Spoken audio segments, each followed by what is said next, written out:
Good morning, dolls, and welcome to Little Gretchen's workshop. So this is an add-on video to the already prepared featured video, and I'd already gotten it set up. So this is an add-on, but I couldn't let this go forward without just taking a moment to say a thank you to some of my precious dolls who have been supporting me through Super Thanks and my Buy Me a Coffee account. So first off, I've got Diana's Magical Minis, who's been consistently sending me super thanks, and I want to say a big shout out and thank you, Diana. You've been very kind and very supportive, and I appreciate everything you do.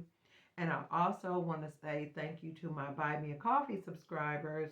I've got Sandy, Nikki T, Janie S, and Nancy K. And I may have already mentioned a couple of them before. I had it written down, but I didn't want to miss it. So this may be a repeat, but I want you all to know how much I appreciate your support on my Buy Me a Coffee account as well.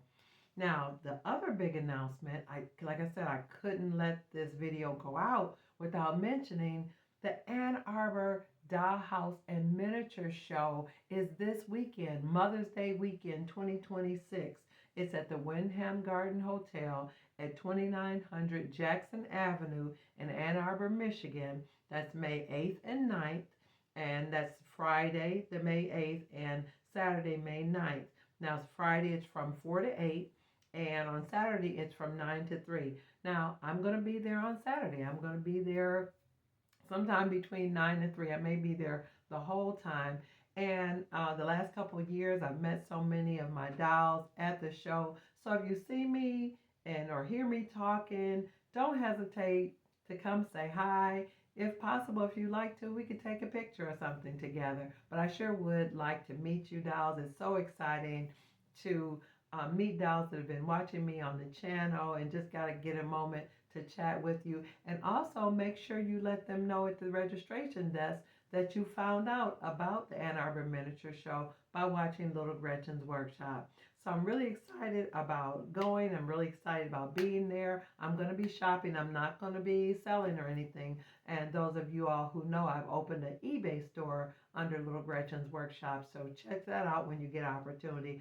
Possibly I may have a stall there or like be a vendor there maybe next year. But this year I'm just going to be there shopping and enjoying my time being surrounded by miniatures and being surrounded by miniature lovers. So I'm really, really excited about being there this year. I'll be walking even better than I was last year because I've had a whole year to heal and recover. So I'm just excited. I'm really, really excited. So let me stop talking and let you all get to the feature video. But I couldn't let this video go out without reminding you all about the Ann Arbor Miniature Show this weekend, Mother's Day weekend in Ann Arbor at the Wyndham Garden Hotel. So let's go ahead and get to the feature video. Good morning, dolls, and welcome to Little Gretchen's workshop. So last time we were working on the bed for Pop and Miss Betty's bedroom, but now I'm going to go ahead and get these nightstands together. Now I actually have 3 of them to finish, but let me go ahead and show you how I'm going to assemble the first one. So again, we've got those lovely suggestions. And I say suggestions because many times when I'm working on kits, I approach it as if I was assembling a jigsaw puzzle. I look at the picture, I look at the parts, and then I just start working. Now, always be careful and mindful when you're opening any kind of dollhouse furniture kit because almost all kits include some type of hardware, such as handles, knobs, or even hinges, because the packages are usually really small and it's easy to misplace them, mishandle them, or even throw them away. Ask me how I know. Now I'm processing this kit the same way by staining the pieces before I begin to use glue and assemble them. Dolls, please forgive me because I'm not wearing my nitrile gloves. Always practice safety first. Now the primary reason you want to stain your pieces before you assemble them is because anywhere you get glue on the wood, the stain won't take. Now, depending on the look that you're trying to achieve with your furniture piece, you may not mind the look of the splotches from the glue because it actually makes the piece look more worn and weathered.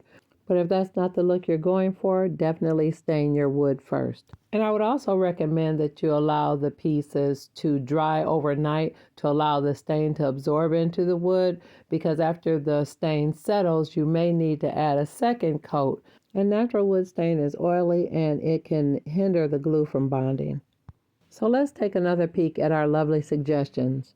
Now, one thing I do like to do, especially with kits like this that make the instructions really clear, I like to lay out the pieces and make sure I'm using the proper pieces for the proper part of the structure, because some pieces look very similar, but there are very slight differences in the sizes and the thicknesses of the wood depending on the intended purpose of its placement. Now, if you look closely, this one piece that I'm adding glue to is slightly thicker than the piece that's intended to be the back of the drawer. And although the thicknesses are different, the lengths are exactly the same. Now, one of the main reasons I create the drawers first when working with a kit is because I know as soon as I get the body of the drawer together, I'm going to want to fit the drawers into the spaces.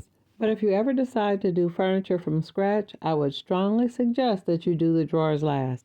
Now here I'm sliding the back of the drawer right up to the bottom of the drawer. And in this next frame, you can see that I used Lego blocks to help keep that back piece level and straight while it's drying. So be clear, those are not authentic, genuine Legos. They're faux Legos from the dollar store. So be advised, no authentic, genuine Lego were used or mishandled during the filming of this video. Now here in this frame, you can see I'm adding glue to two sides of the side panel of the drawer. And I'm going to add it right up against the back of the piece that's drying with the Lego. Now you can see from this angle that I didn't remove the Lego piece, although I had it originally to keep the back part of the drawer square, but I'm also using it to keep that corner square as well. And some might say, why are you giving instructions on how, or doing a video on how to do a kit? Well, I'm a visual learner, and I think it's very helpful sometimes to see someone's process, especially their sequence of how they put things together. And in addition to seeing someone's process, having gentle support nearby was always a comfort to me. So now that that part is together, we're getting to the fun part, where I add the front of the drawer. So you can see here I'm adding the glue around the three sides, and I'm gently sliding the bowed front right up to the pieces that I've already assembled. And I have to be mindful to center the drawer front because there's a slight border on each side. Now there are my two fully assembled drawers. Now I'm going to allow those to dry, and I'm going to go on to assemble the body of the little chest. Now in one of my other furniture making videos, I think I referenced that generally when I'm assembling furniture, I always think of it as some sort of a box. And the only thing that makes this one slightly different is that the front of it is bowed, but the general shape and concept is like assembling a tiny box. Now, I really love that all these pieces are already pre-measured, pre-cut, and sized. So all I have to do is focus on assembling them in the right direction. And just when I was going to begin to assemble the body of the chest, I realized that there was the legs or the base piece. And so I want to go ahead and assemble that, and it can be drying while I'm working on the chest because these pieces are a little bit more fragile. Now, although these pieces are really small and fragile, they're very essential to the look of the chest because they need to be assembled in the right direction so that the curve will match the bow of the drawers. Now, you see I've added glue to both of the ends of the front bow part of the legs.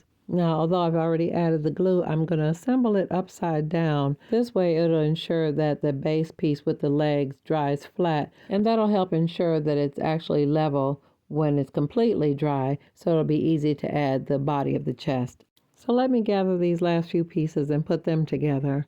Now, the body of the chest is really, really simple and pretty straightforward. I've got the back, I've got the top, the bottom, and the middle piece that separates the drawers. And it's really great construction because it's like everything is notched out. There's even a groove in the middle for the piece of wood that separates the part for the drawers. And I really appreciate all those little notches and divots in the wood because they truly contribute to your finished project being structurally sound. So now that I'm done with all my dry fit, tri fit, let me go ahead and add the glue. Now, I started by adding glue to the little trench where the drawer dividers were. Now, be advised the fit is going to be pretty tight, so you're going to have to wiggle it in there a little bit, but that tension is going to be necessary for a secure fit. Now, although this seems to be a really small piece of furniture or a very small project, I took my time putting everything together. I didn't even do it all in the same day. I did the drawers one evening and did the body the next day. So resist the temptation to rush through it because you want to make sure everything is straight and level. Take the time to do your sanding, wipe all the sand off, and then stain your piece. So it's worth the time it takes to put it together. Because my theory is if you rush through it, as soon as you get done, you're going to start another project. So stop rushing and enjoy the journey. And remember to have fun while you enjoy creating something that you're proud of. Now here you can see I've added the piece that divides the two drawers, and now I'm adding glue to the back of that divider and into the trenches of the back of the little chest. And after I added an ample amount of glue, I fit that back piece right into the little notches. Now after I added the back piece and got it all secure in the notches, I went on to add glue and slide in the top part. Now again, you want to take your time with this because when you squeeze the parts together, some of your glue is going to ooze. So you make sure you clean that up before you move on to the next part. And when you are sure that you've cleaned up all the glue, you can go ahead and add glue for the last piece. Now, after the body of the chest was together, I glued on the feet or the legs. Now, that was a benefit of allowing that piece to dry solid before I handled it. And again, after adding the legs, I checked it from all sides to make sure it lined up properly. And you want to ensure that you've made whatever adjustments are needed before you set it aside to dry. And as I mentioned before, as soon as you finish with one thing, you're going to want to start something else. So let me show you what I got. So the dresser that I'm going to use in Pop and Miss Betty's room was purchased already assembled, but it was made from this kit. Now I ordered this off eBay a while back, and this is a real life miniatures kit. Now it has all the materials to create several pieces of furniture. Now it's slightly different because the instructions are not quite as straightforward as the ones in the HOUSEWORKS or the House of Miniatures kits. Now I don't really believe in comparison, but I do see improvements between these instructions and the one from the real life miniatures kits. To me, this gives the impression that they're trying to explain quantum physics with some type of algebraic equation, or as though somebody is preparing a model to take their final for their skilled trade licensing exam. I think seeing instructions like this as a child is what gave me the impression that they must just be suggestions, and after seeing the instructions and then seeing the wood, you'll know what I mean.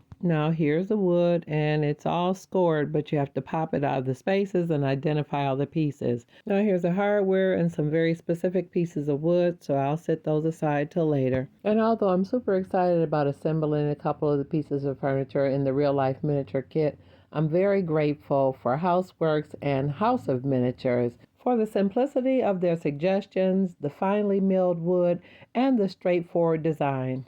Now, dolls, if you enjoyed this video today and want to see more content like this, go ahead and subscribe and let me know in the comments what you enjoyed most about this video. And as a reminder, Little Gretchen's Workshop now has an eBay store where I sell a lot of the creations that I've made right here on the channel. And thank you to those who have already made purchases. So, dolls, let me get back to work so I can load more things to the store. And until next time, I'm looking forward to seeing you right here on Little Gretchen's Workshop. Bye-bye now, dolls.